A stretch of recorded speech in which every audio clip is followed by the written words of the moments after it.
Bom dia, bom sábado aos amigos da classe de profecias do NASP. Nós estamos aí com algumas dificuldades aí pela transmissão no YouTube, mas espero que alguns tenham conseguido conectar e que Deus possa nos inspirar nessa manhã pelo estudo que foi preparado de profecia, um tema bastante importante para esses dias que nós estamos vivendo. Nós vamos soltar aqui o hino oficial da classe e em seguida vamos fazer oração e começarmos então a transmissão do nosso estudo propriamente dito. Sejam todos bem-vindos, tenham um ótimo sábado, que Deus possa abençoar cada um de vocês. Eu solto aqui, a gente tem ainda alguma dificuldade, não é algo muito novo, não é algo, melhor dizendo, né, ainda novo para a gente, essa transmissão via internet, mas que Deus possa estar nos conduzindo, nos ajudando.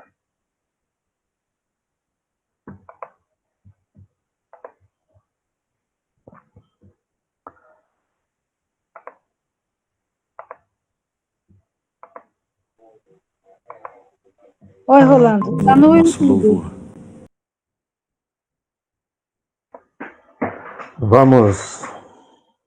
Vamos orar então. Nosso Pai, te agradecemos pela oportunidade de abrirmos a Tua Palavra nessa hora e que o Seu Santo Espírito se faça presente em nossa vida, em nossos corações, em nossos familiares e por todos aqueles que temos orado nesses dias difíceis da história desse mundo. Mas temos a certeza que tudo estava planejado e o Senhor muito em breve virá para nos buscar. Nós te pedimos e agradecemos em nome de Jesus. Amém, Senhor. Eu vou então começar aqui a apresentação do nosso PowerPoint, para que a gente possa dar início na nossa lição. E aí você me dá um retorno aí se a gente tem essa tela, não é? Eu não tenho aqui um retorno de imagem, mas a gente pode estar... Tem alguém que pode me dizer aí se já está na tela? Tá ok. Como a gente não tem um retorno aqui.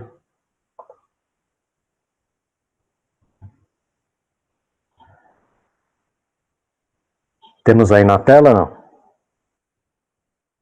Ok. Tá, eu volto na tela cheia aqui. Aí você só me avisa então pra gente, para que tiver tela cheia, para me tocar aqui.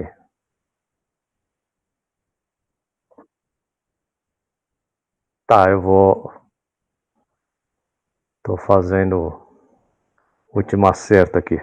Entrou? Ok, então. O restante tá ok, posso começar? Ok.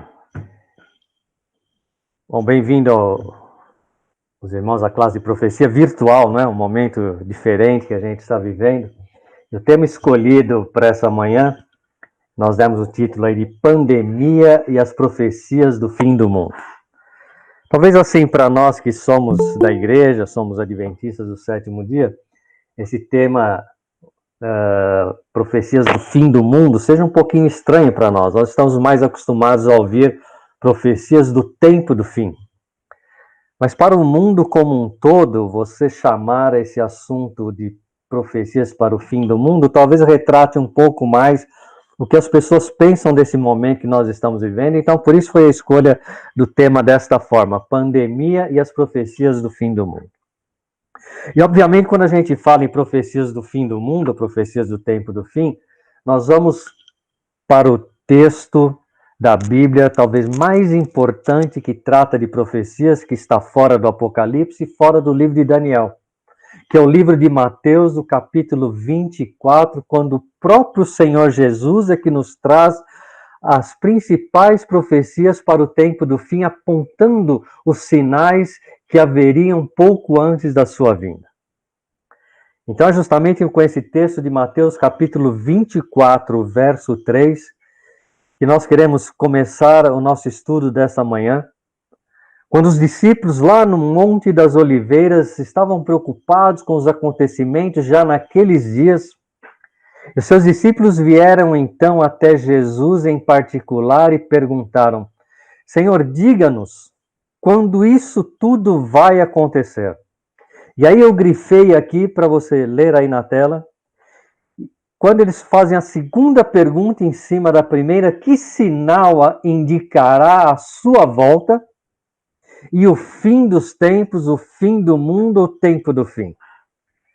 Percebam aí que é justamente com esta ênfase que os discípulos fazem a pergunta: quando tudo isso vai acontecer, que sinal indicará a sua volta e o fim dos tempos?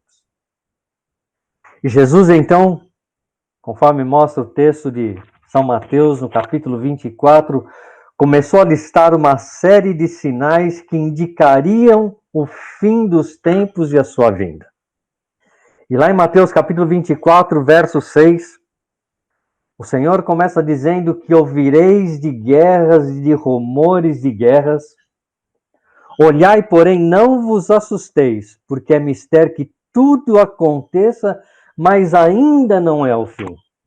Ainda não é o fim porque serão guerras, e não uma guerra só. Serão várias guerras e outros sinais que vão acompanhar esses eventos simultaneamente ou logo em seguida. E ele diz em Mateus capítulo 24, no verso 7, continuando a sua fala e a sua resposta, e ele diz mais assim: porquanto se levantará nação contra nação e reino contra reino. Eu diria que aqui que guerra são aquelas guerras armadas. Se levantará nação contra nação, reino contra reino. Também a gente poderia sugerir aqui a chamada Guerra Fria, que um se levanta contra o outro. Não há armas no conflito, mas há outro tipo de conflito, o conflito hoje em dia que nós sabemos, o conflito cibernético, a invasão dos dados, a guerra comercial, a guerra fria que nós chamamos e conhecemos em nossos dias. Irmãos, as guerras nesse último século, eu colocaria ali de 1900 até 2017, nós tivemos cerca aí de 100 guerras assim, de grande repercussão. Obviamente existiram outros conflitos, mas eu queria listar algumas aqui para a gente ter uma noção de que coisas Jesus estava falando e que nós estamos passando na história, o que já passamos e os dias que nós estamos vivendo. Nós conhecemos a tão falada Primeira Guerra Mundial de 1914 até 1918. Cerca de 20 milhões de mortos. Eu fico imaginando que se nós hoje não temos estatísticas confiáveis para saber quantas pessoas estão morrendo com o Covid-19, imaginem como a gente ia saber quantos realmente morreram lá no passado, porque alguns estudiosos chegam a falar que não foram 20 milhões de mortes, mas cerca de 65 milhões de mortes. E teve uma coisa que agravou ainda as mortes na Primeira Guerra Mundial, que foi a gripe espanhola, que pegou uma carona bem nessa época. Nós vamos falar um pouquinho disso mais à frente. Nós tivemos, em 1917 até 1923, uma guerra assim, importante também, com milhares de mortos, a chamada Guerra Civil na Rússia. Uma guerra extremamente violenta, de um povo contra o mesmo povo. Nós tivemos já o começo das Guerras Frias, com cerca de 17 milhões de mortos nesse período também. Veio depois a Segunda Grande Guerra Mundial de 1939 até 1945. Alguns dizem de 75 a 85 milhões de mortos. E quantas pessoas que morreram que ninguém sabe, que o corpo se perdeu, famílias inteiras destruídas, povos inteiros destruídos. Já em 1950 a 1953, a Guerra da Coreia, povo irmão, um mesmo país disputando agora a sua soberania norte contra o sul. 2,5 milhões de mortos, pelo menos. Então, falar da guerra no Vietnã de 1955 a 1975, aqueles que têm um pouco mais de idade aí lembram, não é? Até desta guerra, e lembram como os americanos entraram nessa história aí, também os russos, enfim. E aí surgiu aquele grande filme de Hollywood, né? De Rambo, que vai lá para o Vietnã para trabalhar em prol do povo, da verdade, dos americanos, onde os americanos acabaram morrendo em massa sem ter nada a ver, teoricamente, com a guerra do Vietnã. Outras guerras se sucederam nesse mesmo período, de 61 a 75, a Guerra da Independência da Angola. Lá na África também, a Guerra da Independência de Moçambique, em 1964.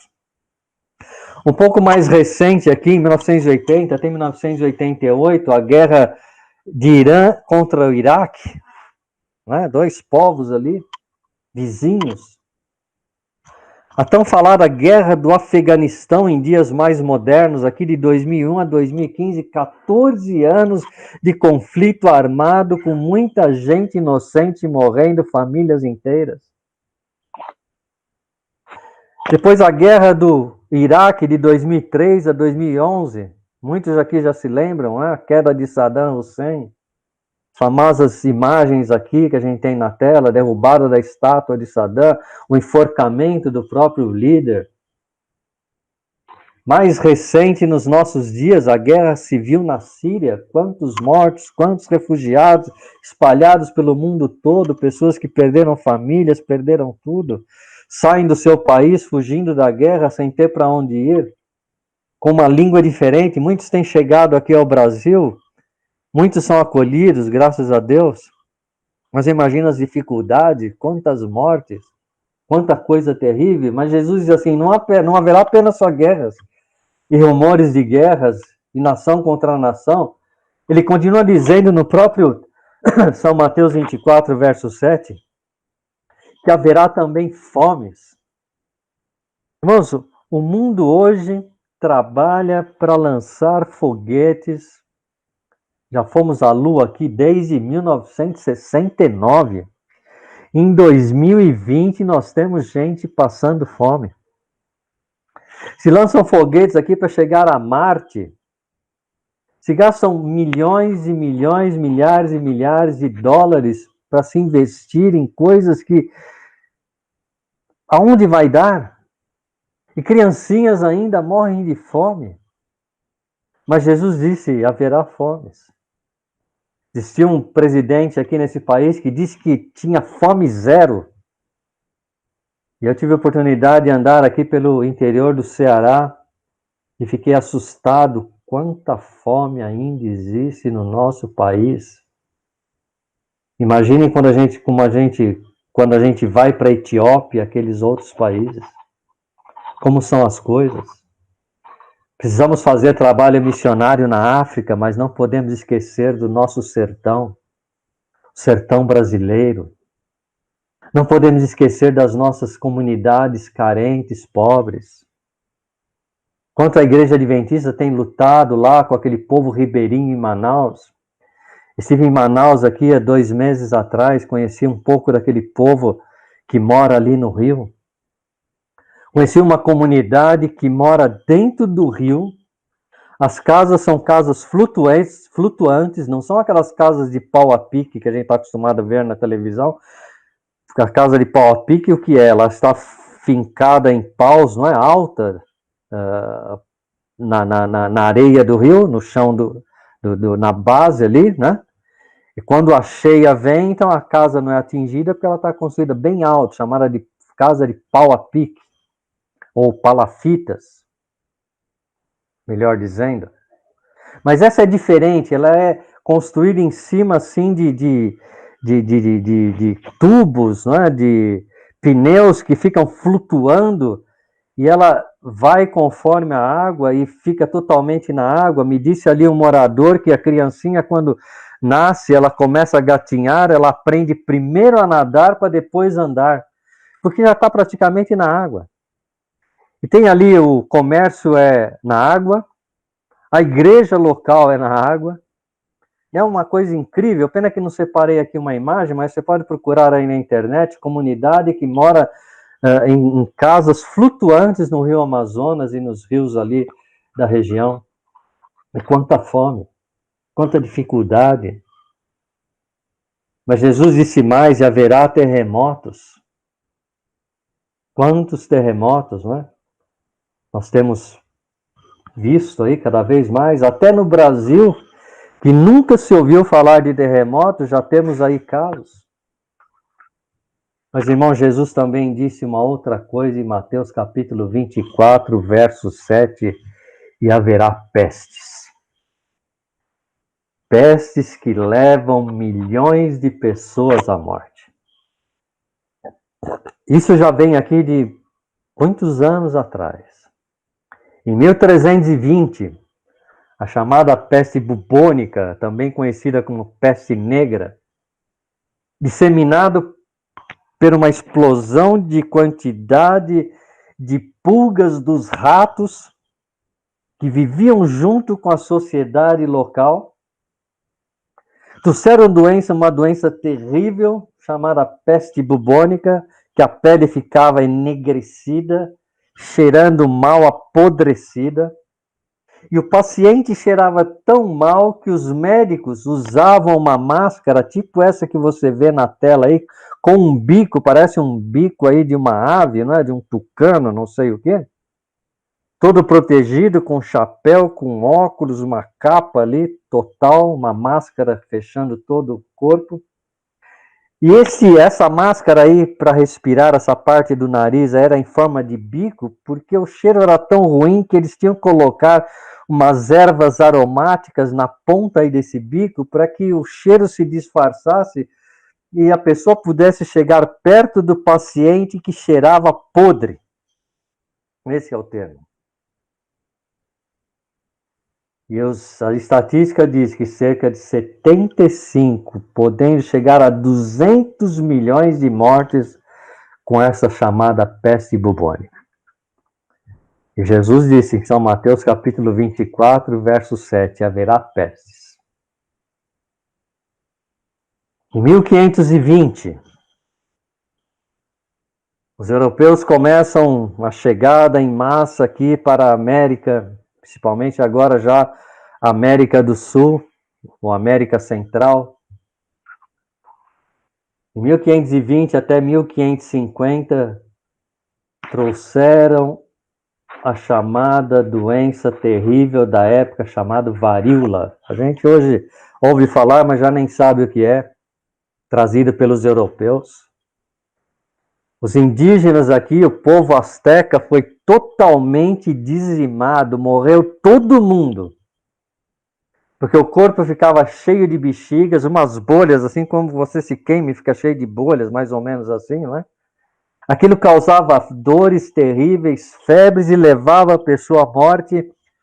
E todas as pessoas do povo asteca da região aí da América Central morreram com essa doença. A história diz que todos foram acabados, dizimados. O famoso navio de passageiros que vinha, principalmente da Inglaterra, um navio que ficou famoso, em Mayflower, em 1620, eles iam para colonizar aqui a terra que a gente conhece hoje como a região ali dos Estados Unidos, porque acreditavam aquele povo que a terra prometida era essa, eles saíam da Europa e vinham aqui para a famosa terra prometida ali que eles acreditavam ser a Canaã, não é? dos dias, aquela região dos Estados Unidos, e uma certa ocasião esse Mayflower foi contaminado por uma tuberculose, pneumonia, e além disso uma doença que muitos não conhecem, escorbuto, uma doença grave, crônica, devido à carência de vitamina C, caracterizada por hemorragia. Sabe aqueles filmes que você assiste aí, né, de suspense, de pandemia, que a pessoa põe sangue pela boca, as gengivas começam a fluir sangue, as pessoas não têm mais resistência às infecções, E a metade da tripulação e metade dos passageiros do Mayflower que vinham aqui para a Terra Prometida, morreram com essa doença. Jesus disse que haverá pestes. Em 1720, a praga em Marsella, nada mais era do que os surtos da peste bubônica, que vinham desde o século XIV, percorreram o continente europeu, chegaram até Marsella em 1720 e mataram quase todo mundo ali. E aí você vê novamente a máscara e a roupa usada na época para as pessoas que precisavam se aproximar dos doentes. Coisa terrível. A epidemia de cólera em 1820 causava diarreias, vômitos, as pessoas tinham câimbras e dores musculares terríveis. A famosa gripe espanhola, em 1920, com cerca de 50 milhões de mortos. E essa gripe espanhola, quem é bem antigo aí, né? Passou até por isso, até no Brasil, porque existia uma notícia dos jornais da época do Brasil que diziam: a morte vem a bordo. A gripe espanhola é trazida para o Brasil pelo navio chamado Demerara, um navio que saía de Liverpool, na Inglaterra, passava por Lisboa, entrava em Recife, Salvador, Rio de Janeiro, e até Buenos Aires. E quando chegou ao Rio de Janeiro, esse navio trouxe a morte, trouxe doença, trouxe a gripe espanhola. E a Gazeta de Notícias, de uma terça-feira, um jornal do Rio de Janeiro, dia 15 de outubro de 1918, dizia assim: o Rio é um vasto hospital. A invasão da influenza ou da gripe espanhola, você vê uma setinha que eu coloco aí, não é? O povo sofre com os horrores da exploração. Acontecia o que sempre aconteceu nesse país aqui. A doença vem, os preços aumentam, vem a exploração e as pessoas sofriam cada vez mais. Do lado direito aí, onde você vê essa outra seta aí, que eu vou movimentar aqui, olha. Dizia: não há médicos, não há remédios. Parece os dias de hoje. Diz mais aí nessa seta, né? A desídia criminosa do governo. Um termo usado ali na época que hoje ele está em desuso, né? O que queria dizer essa palavra desídia? Era a disposição, não é? Pegando aqui do dicionário, era a disposição para evitar qualquer esforço físico ou moral. Um trabalhador, funcionário público, ele tinha essa disposição de evitar qualquer esforço. Essa desídia era chamada de um sujeito indolente, ocioso, preguiçoso, que não tinha atenção com seu trabalho, nem zelo, desleixado, incúrio, negligente. Irmãos, com todo respeito aos funcionários públicos desse país, porque tem muita gente boa, eu diria que a minoria estava enquadrado nesse tempo aqui, desde esta época, como indolentes, ociosos, preguiçosos, faltava atenção, desleixo, incúria, negligência ao atendimento do povo. Eu não sei quantos já tiveram problema numa repartição pública, mas infelizmente ainda sobrou um tipo de gente assim. Mas sabe o que aconteceu aqui, nesta época?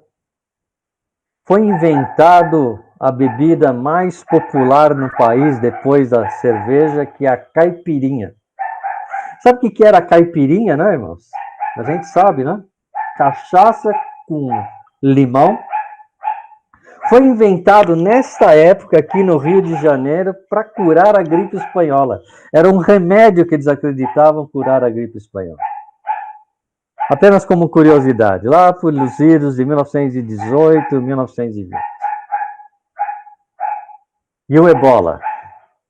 Pouco se falou do ebola, mas na África a coisa ficou completamente difícil. Morreu muita gente, um vírus mortal disseminado pelo morcego. onde numa comunidade 1.800 pessoas foram diagnosticadas com ebola. E sabe quantas morreram em 2012 nessa comunidade, dos 1.800 contaminados? 1.300 pessoas morreram. Uma grande mortalidade no número de infectados. E para irmos aqui concluindo o nosso pensamento 2020, né? O tal do coronavírus, a praga que descoberta por um cientista, um médico em 2019, não deram bola e disseminou agora em 2020. E nós já estamos na casa de 1.500.000 mortos. E dizem ainda que vem a segunda onda. O interessante é que eu coloco aqui um quadro para vocês, que nessas décadas de 20, né, começa em 18, 19, 20, mas 1320 peste bubônica, 1420 peste negra, 1520 morte por varíola do Império Azteca, 1620 surto de moléstia contagiosa nos passageiros de Mayflower, 1720 praga de Marcela. Veja que o 20 está em tudo aí. Esse ano de 2020 realmente é um ano complicado. 1920 gripe espanhola, 2020 coronavírus. Não estou querendo trazer aqui nenhum misticismo para o número, não. Mas apenas uma curiosidade.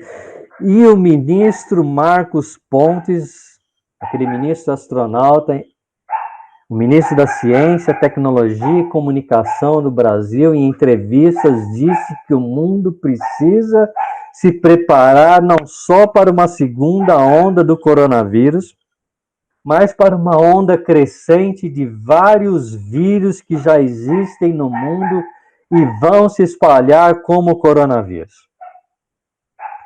E ele disse assim, são tantos aqui, não é? Que ele fez uma conta aqui que eu não sou capaz agora de fazer. Então não vou nem citar a conta.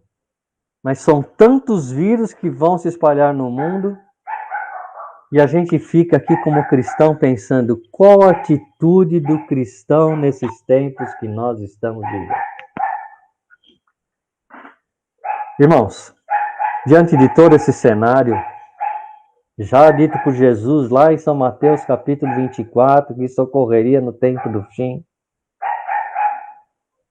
o autor de Hebreus, no capítulo 10, no verso 25, ele faz um alerta para nós, que é um negócio assim incrível para os dias que nós estamos vivendo. A Bíblia nos diz assim, Hebreus 10, 25, não deixemos de congregar-nos como é costume de alguns. E vejam o que diz aqui o final da frase, tanto mais quanto vedes que o dia se aproxima. Irmão, Jesus chamou a atenção para esses sinais que precedem a sua vinda e a destruição desse mundo mau. E continua a Bíblia dizendo que não devemos deixar de congregarmos, principalmente quando vemos que o último dia, o dia da volta de Cristo se aproxima. Como é que a Bíblia sabe de tudo isso? Irmãos, aqui congregarmos hoje em dia está cada vez mais difícil. Satanás não quer deixar as pessoas congregarem como de costume. Sabe por quê? Para que a fé de muitos se enfraqueçam. Mas qual deve ser a nossa atitude, então, diante dessas dificuldades? Está aqui, eu vou citar aqui o nome em público, né? Está aqui, Aires. O poder da oração. Continue trabalhando com esse povo que crê em milagre, do grupo de milagre, trabalhando na oração. Esse é o momento de buscarmos o poder de Deus através de uma vida de oração. A Bíblia nos diz que aproxima-se o tempo de angústia. Estamos nos últimos rounds desta luta entre o bem e o mal. Irmãos, nós já fizemos um estudo aqui que tem 2 livros que Satanás odeia, a Bíblia e o Grande Conflito. Leiam esse livro, o Grande Conflito. Ah, mas eu já li, leia de novo. Ah, mas eu já li 5 vezes, leia de novo. Eu já li 10 vezes, leia de novo. Não quer ler inteiro? Leia partes, leia parte do tempo do fim. Leia esse livro. Porque ele diz assim, e aqui são textos tirados do próprio livro Grande Conflito, do livro Eventos Sinais. Aqui eu cito da página 254, bom livro também, mas esse mais voltado para pessoas da igreja. O livro Grande Conflito pode ser lido por todas as pessoas. E nesse livro Eventos Sinais, na página 254, a autora diz assim, o tempo de agonia e angústia que está diante de nós. Ela não diz assim, o tempo de agonia e angústia que virá. Não, não. Está dizendo aqui, o tempo de agonia e angústia que está diante de nós ou de nós está. O que acontece nesse tempo? Exigirá uma fé que possa suportar o cansaço, a demora e a fome, fé que não desfaleça ainda que severamente provada.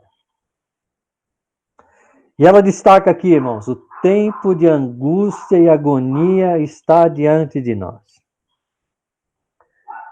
Mas eu pergunto aqui, essa é uma pergunta minha aqui, quando finalmente isso acontecerá? Nós não podemos e nem queremos aqui apontar uma data e nem insinuar data para nada. Mas os sinais que Jesus disse em Mateus 24 se cumprem dia após dia. E diz mais a minha palavra de Deus, a sua palavra de Deus, que é a Bíblia. Deus derramará o Espírito Santo em abundância nesses dias. Para quem? Não espere para todo mundo, não. Para aqueles que pedirem com uma vida de oração e uma vida transformada, o seu caráter transformado. E esses poderão ver a volta de Jesus. Mas quando é que vai ser isso? As pessoas estão sempre perguntando. Eventos Sinais, página 33, a profecia diz, não devemos saber o tempo exato para o derramamento do Espírito Santo ou para a vinda de Jesus. Mas não dá para negar, nós não devemos saber e nem conjecturar datas. Mas nós também não podemos negar que este mundo está indo de mal a pior e que o prazo de validade da Terra já está vencido.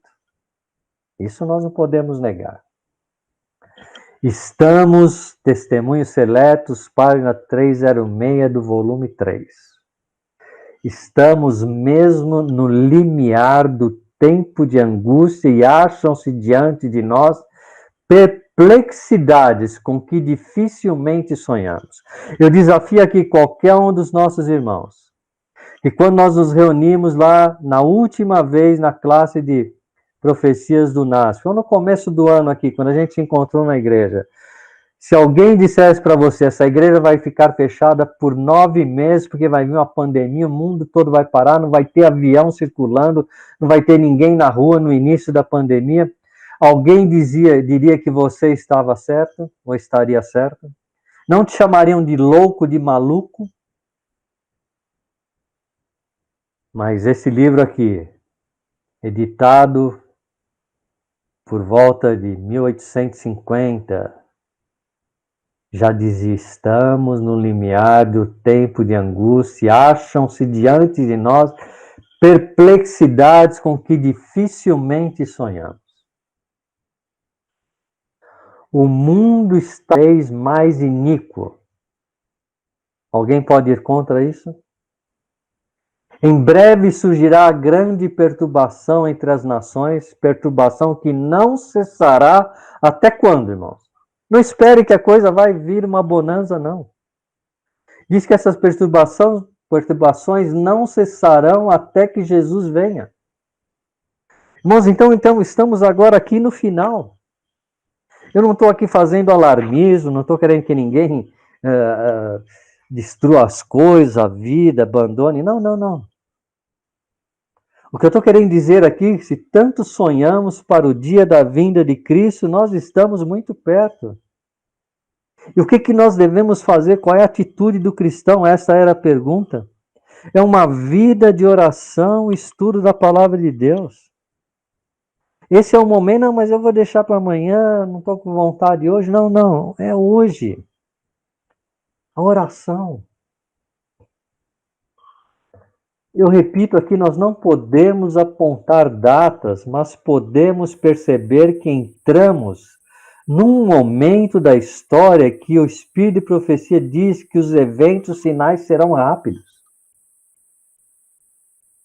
E aí nós podemos voltar para o nosso texto inicial de São Mateus, capítulo 24, verso 6, quando acontecerão essas coisas, e Jesus disse, ouvirei falar de guerras, rumores de guerras, olhai, não vos assusteis, porque é mistério que tudo aconteça, mas ainda não é o fim.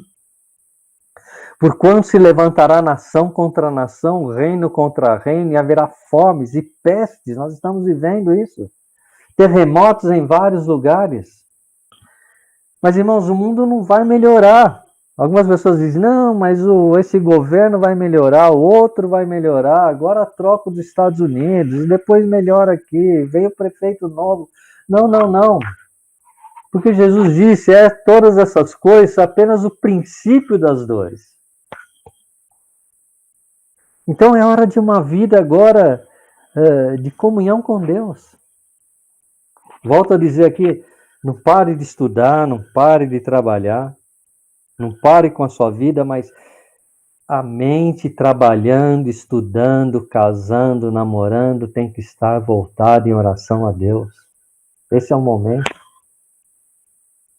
No carro, no ônibus, na bicicleta, a pé, tem que estarmos em constante comunhão com Deus, em oração silenciosa, meditação com Deus.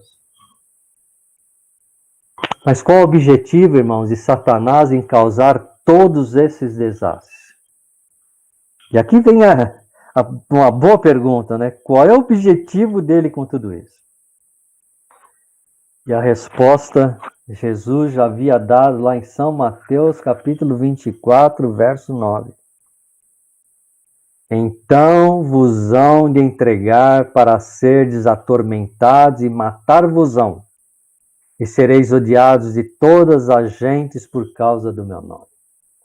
Irmãos, o que Jesus está dizendo aqui? Para um pouquinho para pensar. Então vos hão de entregar. Quem era esses hão? Para quem que eles estavam falando?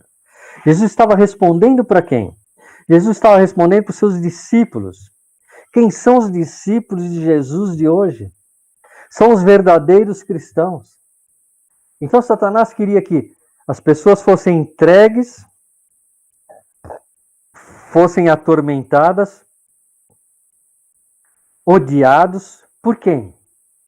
Por todos aqueles que não são verdadeiros cristãos. Por quê? Por causa do meu nome. Nome de quem? Quem está falando? Por causa do nome de Jesus. O propósito final de Satanás é jogar a culpa sobre o povo de Deus. Olha, tudo isso aí que está acontecendo no mundo, essas calamidades, catástrofes, pestes, etc., a culpa é desse povo aí que não quer viver conforme o mundo, a onda. Chegará um momento em que os homens perseguirão os verdadeiros cristãos pelo seu caráter. Por isso, irmãos, mantenha a fé firme em oração e comunhão com Deus. Hoje a gente já vê um mundo que o que é errado é valorizado e o que é correto é humilhado. Isso não precisa ser muito esperto para perceber isso não, né? Quem é errado, vale. Quem age corretamente é zombado e humilhado. E nesses últimos tempos aqui, disse Jesus, não sou eu que estou dizendo não, e não é qualquer profeta da Bíblia. Alguns dizem assim, não, mas eu não acredito em profecia porque esse profeta lá escrevia o que ele queria. Não, mas aqui quem está dizendo é Jesus. Pode pensar o que quiser, mas aqui é Jesus que está falando, nesse tempo. Que tempo? Nos últimos dias, muitos serão escandalizados e trair-se-ão uns aos outros e uns aos outros se aborrecerão.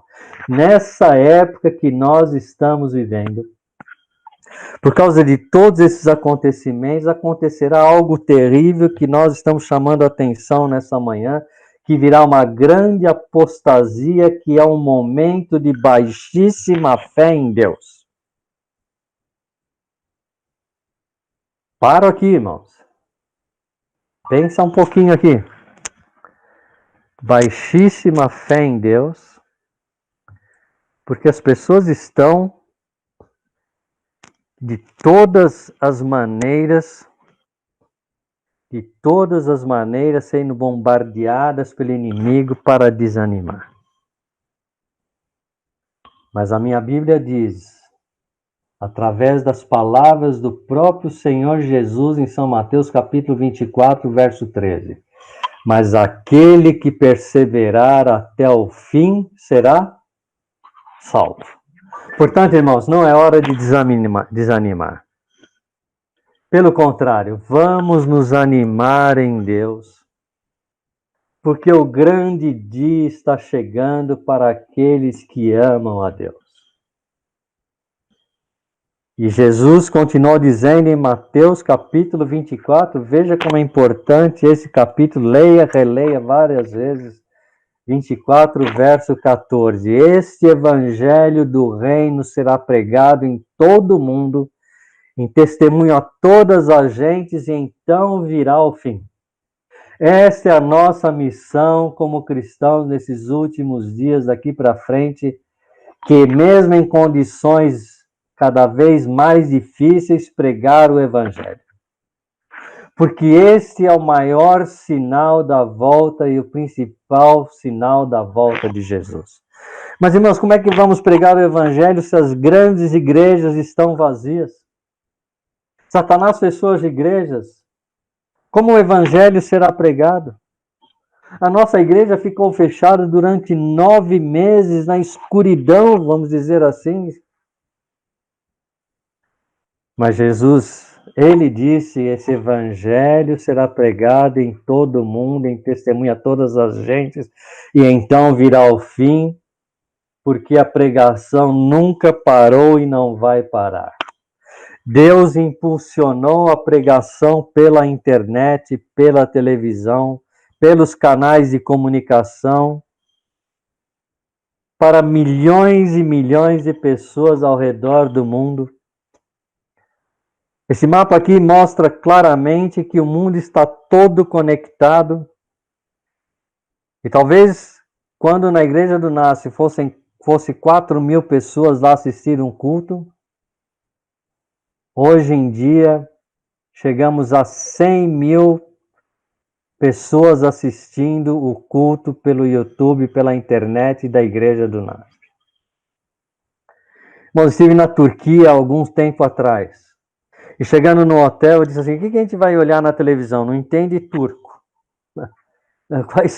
Qual é a programação aqui? Comecei ali, como a gente diz, brinca, né? Pegar o controle remoto e começar a zapear ali os canais, pular de canal em canal. E de repente, encontro um canal, vocês sabem, passando o quê? Num país muçulmano. Agência ANN, não é? Tipo a Novo Tempo aqui, internacional, fazendo uma pregação do Evangelho da Igreja Adventista do Sétimo Dia, no hotel, nas televisões da Turquia, falando em turco e em inglês, a tradução simultânea. Para todo o país muçulmano, o Evangelho será pregado em todo o mundo. E então virá o fim. Sabe, irmãos, o tiro de Satanás contra a igreja espiritual. Quem é a igreja espiritual hoje? Não são apenas os prédios. Igreja hoje são mais as pessoas. Satanás quis dar um tiro nas pessoas, na igreja espiritual, os filhos de Deus. O tiro de Satanás saiu pela culatra. E nós não vamos parar com a pregação.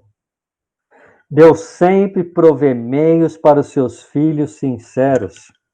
E ele disse em Marcos 16:15, vão pelo mundo todo, não só ali, e preguem o evangelho a todas as pessoas. Você não precisa ir lá para a África, para a China, né, para a Mongólia. Se puder ir, tudo bem, mas não precisa. Quando eles vão pelo mundo todo, vão até onde você pode, porque o outro vai até onde ele pode, em outro lugar, e aí chega no mundo todo.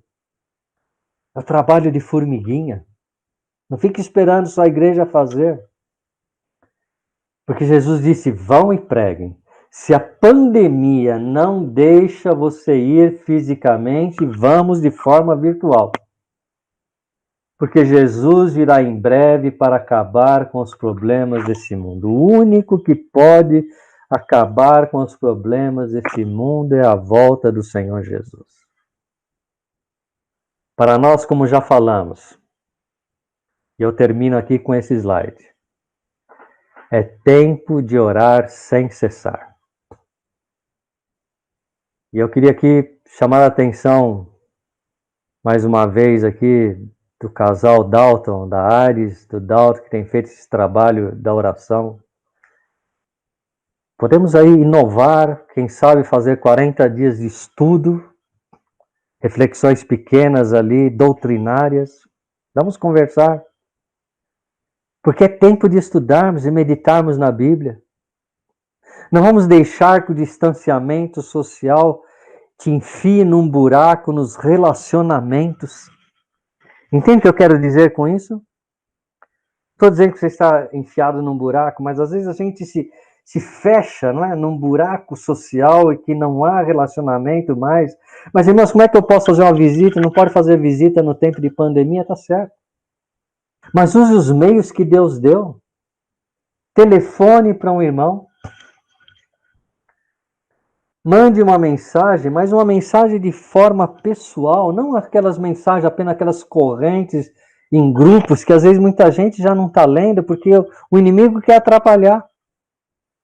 Percebam uma coisa, antigamente a gente mandava mensagem bom sábado, os primeiros usos do WhatsApp, quando eu recebia uma mensagem por WhatsApp, aquelas mensagens bonitas, né, com imagens, escrito bom sábado, numa sexta-feira à tarde, do irmão da igreja, aquilo me comoveu de uma tal maneira. Eram as primeiras mensagens por WhatsApp. O que o inimigo fez? Nós mandávamos bom sábado, o inimigo começou a mandar pessoas que você às vezes nem conhecia direito, mandar bom domingo, boa segunda, boa terça, boa quarta, boa quinta, boa sexta. Banalizou o dia. Aquele bom sábado entrando no dia do Senhor, perdeu sentido. Então não use apenas esses meios de comunicação assim de massa, que todo mundo manda. Eu confesso a vocês, já não tenho lido mais quase nada. Mas mande uma mensagem pessoal, no telefone pessoal da pessoa, com alguma coisa escrita por você. Uma mensagem falada, dizendo, irmão, estou orando por você, estou pensei em você hoje.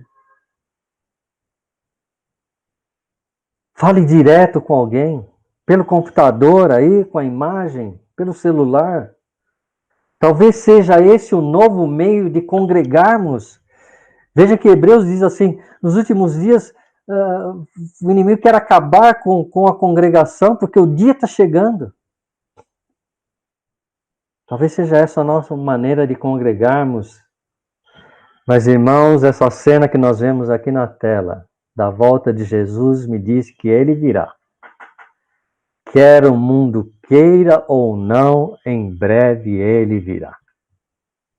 E eu quero que você, meu querido amigo, irmão, esteja nesse dia em pé diante da presença do Senhor.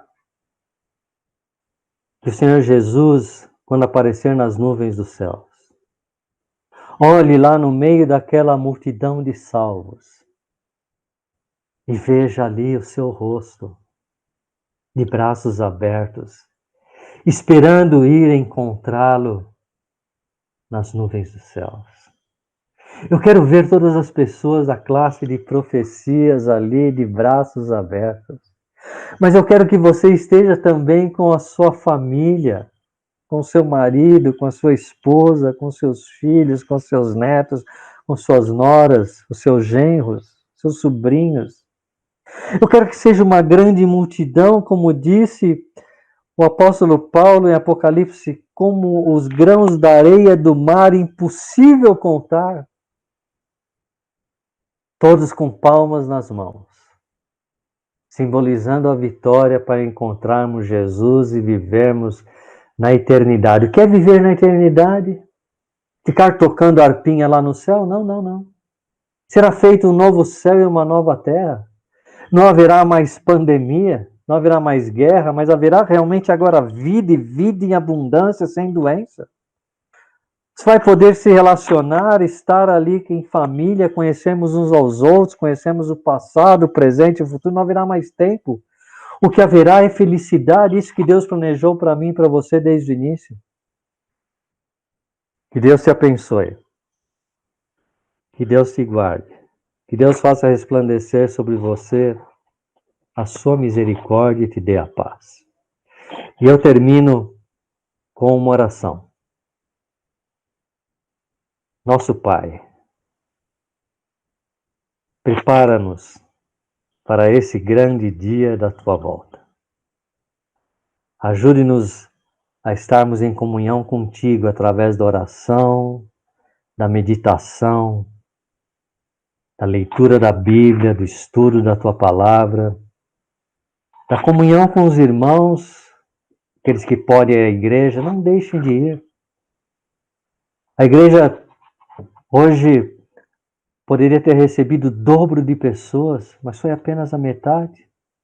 Não desanime da igreja, você que pode ir.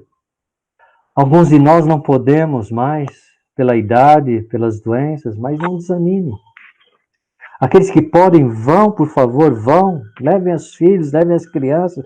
Não deixe os adolescentes de fora. Senhor, anima esse povo. Não deixe que estivemos numa maratona onde corremos, não deixa a gente ter uma cãibra e cair na linha, antes da linha de chegada.